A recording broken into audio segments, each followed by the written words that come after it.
सकता है, जो भगवान शिव की आराधना कर सकता है, वही पूजा और आराधना करने वाला भगवान कृष्ण का भक्त हो सकता है। शिव की कृपा से ही कृष्ण की भक्ति मिलती है, वरना मिल नहीं सकती। तो भगवान शिव की पूजा का फल है कृष्ण प्रेम। क्या?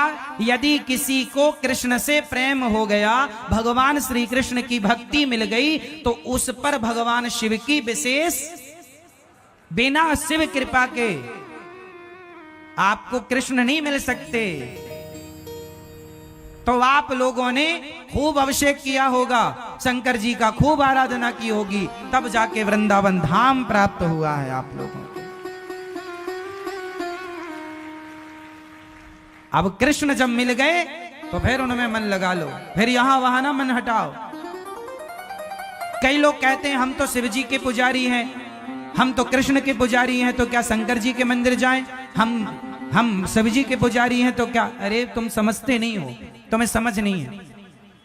शंकर जी के मंदिर जाओ और शंकर जी से कहो, हे भोलेनाथ, जितनी भक्ति आपके हृदय में है, जितना प्रेम आपके हृदय में है भगवान के प्रति, श्याम सुंदर के प्रति, राम के प्रति, उसका एक अंश भी आप कृपा करके दे दें। हे नाथ, मेरा भी मन भगवान श्री कृष्ण के चरणों में, श्री राधा रानी के चरणों में लग जाए। तो कृष्ण कौन है? बोलो मेरी मां, कृष्ण कौन है? जिनके द्वार पर शंकर जी हाथ जोड़कर खड़े हैं। मैया, ओ यशोदा मैया, हाँ बाबा, अरे मैया बड़ी दूर से आयो हूं, एक बार अपने छोरा को दर्शन कराए दे। मैया बोली, बाबा रुक, वहीं बैठो रही हो। मैया, यशोदा मैया कह रही है, शंकर जी रुको। शंकर जी रुक गए। वो भगवान जिनके दर्शन के लिए भगवान शंकर द्वार पर खड़े हैं और क्या कहते, मैया एक बार दर्शन कराए दे। मैया बोली, बाबा तेरी शकल बड़ी डरावनी है, मेरो छोरा देखेगो तो डर जावेगो। अरे मैया ना डरेगो, एक बार तो लाला को दर्शन कराए दे। मैया बोलती हैं, बैठो यहां, अभी हमारो लाला सो रहे हो है, जागेगो तो दर्शन कराएंगे। शंकर जी बैठे इंतजार कर रहे हैं कन्हैया के जागने का।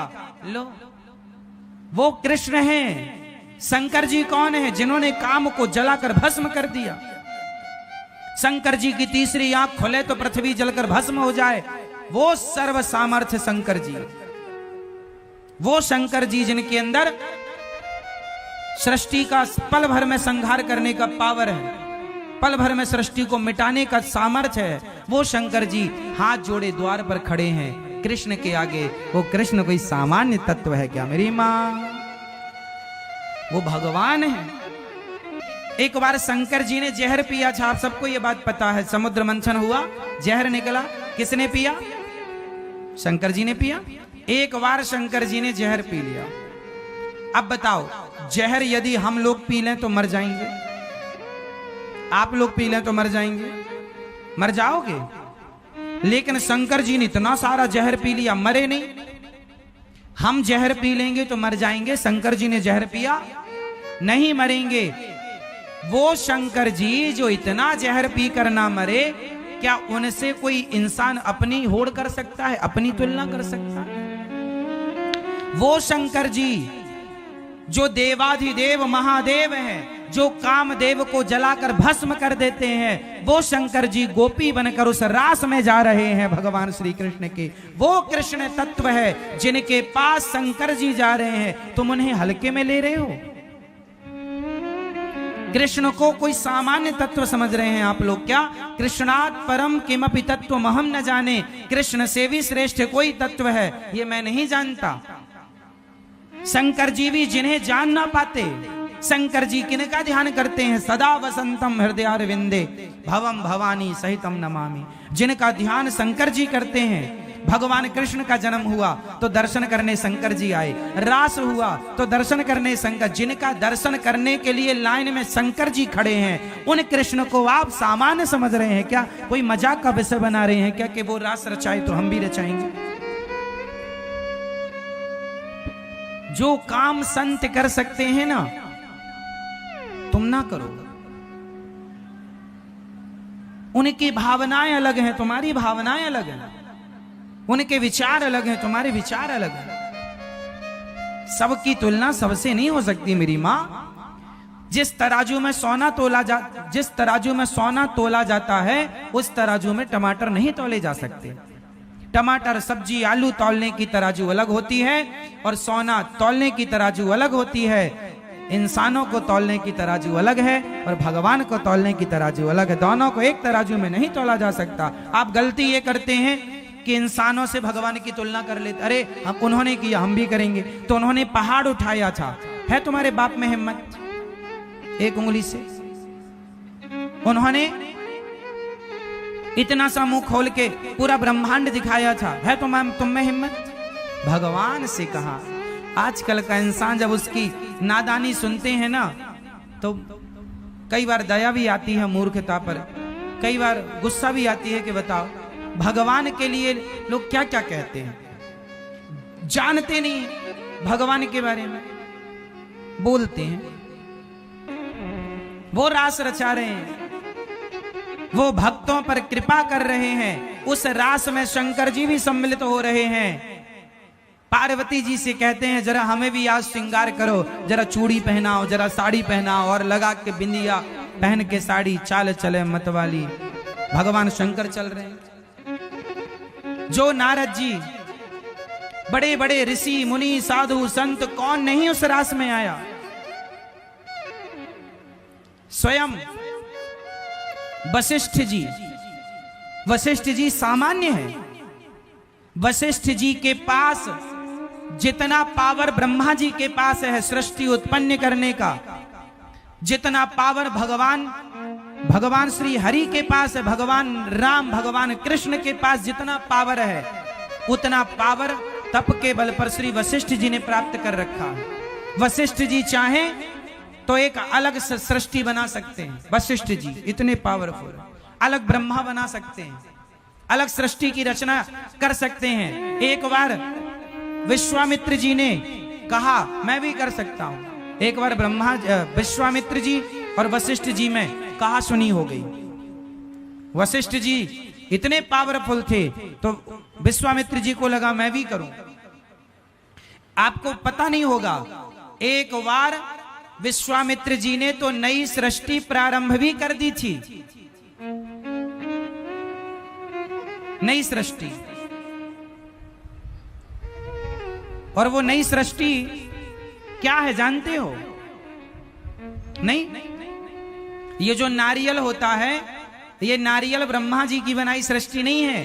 एक बार विश्वामित्र जी को गुस्सा आ गया कि मैं चाहूं तो नई सृष्टि कर लूं, तो कहा कि कर लो। तो वो करने लग गए। तो उन्होंने, अब भाई सृष्टि के लिए आदमी लोग चाहिए, स्त्री पुरुष, तो उन्होंने पिंड बनाना शुरू किया। जिस पिंड से इंसानों का जन्म होता, तो सबसे पहले वो पिंड, जैसे चिड़िया पहले अंडा देती है, स्त्री और पुरुष के गर्भ में भी तो एक, ये समझो कि स्त्री का रज, पुरुष का तेज जाकर मिलता है तो एक कलल बनता है। उसी तरह सबसे पहले अंडा तैयार हुआ। तो आपने देखा नारियल में दो आंखें होती हैं, ध्यान से देखा, पानी भरा होता, जैसे बच्चे मां के पेट में पानी भरा होता है, पूरा अंडा जैसा प्रोसेस होता है नारियल का। नारियल वो सृष्टि की शुरुआत करने लगे, अपनी तपोबल से मैं अलग सृष्टि बनाऊंगा। ऐसे फिर उन्हें समझाए भैया अलग ना चलो, विश्वामित्र जी को समझाए। इसलिए नारियल तोड़ने की परंपरा बनी कि नारियल भी एक जीव है, जैसे हम हैं ऐसे ही लगभग नारियल। इसलिए हमारे यहाँ पशुओं की बलि ना चढ़ा करके विश्वामित्र जी की सृष्टि के जो लोग थे, जो शुरुआत थी बाद में की नहीं गई, उस नारियल को तोड़ करके कहा गया कि हमारी तो यही बलि मान लो प्रभु, यदि आपको बलि चाहिए तो नारियल की बलि। इसलिए हमारे यहाँ बकरे की बलि नहीं चढ़ाई जाती, नारियल की बलि चढ़ाई जाती है, क्योंकि उस सृष्टि को मान्यता नहीं मिली गई। फालतू जाता तो उपयोग करो, चलो यही करो। तो वो भी इंसान की शुरुआत थी नारियल, वो ब्रह्मा जी की सृष्टि में नहीं आता नारियल। नारियल को प्रकट करने वाले विश्वामित्र जी हैं। विश्वामित्र जी तो कम पावरफुल हैं, वशिष्ठ जी तो इतने पावरफुल हैं जस की तस ये सृष्टि को मिटा के फिर बना सकते हैं। वशिष्ठ जी राम जी के गुरु वशिष्ठ जी, आज भी वशिष्ठ जी हैं। कश्यपोत्री वशिष्ठस्य विश्वामित्रोथ गौतमा जमदग्निर भरद्वाज, ये 7 सप्तर्षि होते हैं। सुना आप लोगों ने सुना? सप्तऋषि पुच्छल तारा देखा होगा, सप्तऋषियों को आकाश में देखा होगा, एक साथ रहते हैं, वो सप्तऋषि होते हैं। कौन कौन है उनमें? कश्यप, कश्यपोत्री अत्रि, कश्यपत्री, कश्यपोत्री वशिष्ठ, वशिष्ठ कश्यपोत्री वशिष्ठस्य, विश्वामित्र, विश्वामित्र भी उसमें है। कश्यप, कश्यपोत्री अत्रि अनसुईया माँ के पति, कश्यपोत्री वशिष्ठस्य विश्वामित्रोथ गौतमा, गौतम ऋषि अहिल्या के पति, कश्यपोत्री वशिष्ठस्य विश्वामित्रोथ गौतमा जम, कश्यपोत्री वशिष्ठस्य विश्वामित्रोथ गौतमा जमदग्निर भरद्वाज। जमदग्नि मतलब परशुराम जी के पिता, जमदग्निर भरद्वाज, भरद्वाज जी। भरद्वाज जी का नाम सुना होगा, रामचरितमानस में भरद्वाज जी का उल्लेख है। राम जी उनके आश्रम भी गए थे, श्री भरद्वाज जी के। भरद्वाज मुनि बसई प्रयागराज में रहते थे। ये सप्त ऋषि हैं जो इतने पावरफुल हैं, सातों के अलग सृष्टि कर सकते हैं। ये सारे ऋषि, इन सब के ऊपर होते हैं भगवान शंकर, इंद्र के, देवताओं के राजा इंद्र। इंद्र के ऊपर इंद्र हाथ जोड़े खड़े रहते हैं भगवान शंकर के आगे। सबसे पावरफुल हैं सृष्टि में ऋषि। ऋषियों से देवता जो है ना, देवता पावरफुल नहीं होते। ये ऋषि लोग चाहें तो देवताओं को जहां चाहे, इंद्र को श्राप दे दिया था गौतम ऋषि ने, जा तेरे पूरे शरीर में योनि हो जाए। अहिल्या का जब चरित्र बिगाड़ने गए, 1000 योनि छिद्र हो गए थे पूरे शरीर में, मुंह दिखाया नहीं गया इंद्र से कहीं। बाद में फिर आंख के रूप में परिणित हो गई। इंद्र की 1000 आंख हैं, पहले योनियां थी पूरे शरीर में, योनि छिद्र, योनि लंपट थे ना, तो श्राप से योनि हो गई, फिर वो आंखों में तब्दील हो। देखिए हमारे यहाँ का साइंस, यहां ही आंखें नहीं, पूरे शरीर में आंखें हो सकती हैं। आप पूरे शरीर से देख सकते हैं, इंद्र पूरे शरीर से देखते हैं। ये हुआ है हमारे यहाँ, ऐसी परंपरा रही है हमारी। ये ऋषि, आप लोगों ने सुना होगा, महाभारत में एक उल्लेख सुना होगा आप लोगों ने, भीष्म पितामह के सामने शिखंडी आ गया। बोलो हाँ हाँ। शिखंडी पहले स्त्री था। शिखंडी का जब जन्म हुआ तो स्त्री था, पर हमारे देश में ऐसे संत थे कि हमारे ऋषियों ने, शिखंडी के पिता ने कहा कि महाराज हमें लड़की की जरूरत नहीं है, राज्य चलाने को लड़का चाहिए, लड़का चाहिए। तो शिखंडी को लड़की से लड़का बनाया गया था 5500 साल पहले। यह टेक्नोलॉजी थी। आजकल भी साइंस के द्वारा स्त्री लिंग परिवर्तन हो जाता है, लेकिन आज के में एक समस्या है कि यदि स्त्री को पुरुष बना दिया, आजकल भी प्लास्टिक सर्जरी के द्वारा स्त्री को पुरुष बना दिया जाता है और पुरुष को स्त्री, लेकिन जो पुरुष स्त्री बनता है तो स्त्री योनि तो हो जाती है, लेकिन पुरुष जो स्त्री बनेगा वो कभी मां नहीं बन सकता। लेकिन हमारे यहां ऐसी परंपरा रही है कि शिखंडी स्त्री थे और जो स्त्री पुरुष बनेगी तो वो कभी बाप नहीं बन सकती। लेकिन शिखंडी जब स्त्री से पुरुष बने तो वो पिता भी बने बाद में। और कई बार हमारे यहां स्त्री को पुरुष और पुरुष को स्त्री भी बनाया गया है। शास्त्रों में वर्णन आपको मैं कई जगह दिखा दूंगा। हमारे यहाँ ये सारी टेक्नोलॉजी थी, प्रयोग कम करते थे क्योंकि जरूरत नहीं थी, सिद्धांत उद्देश्य अलग अलग थे। तो वो ऐसे ऋषि मुनि जो सृष्टि बना सकते हैं, अलग सृष्टि कर सकते हैं स्त्री को। शिखंडी इसका उदाहरण है। महाभारत में कथा है इस बात की कि शिखंडी पहले स्त्री थे, बाद में पुरुष हो गए। इसलिए भीष्म पितामह ने उन पर बाण नहीं चलाया, बाद में पुरुष हुए तो क्या हुआ, जन्म से तो स्त्री है। तो मतलब स्त्री से पुरुष बनाने की क्या प्रोसेस भारत में हम हिंदुओं के पास पहले से ये तकनीक थी।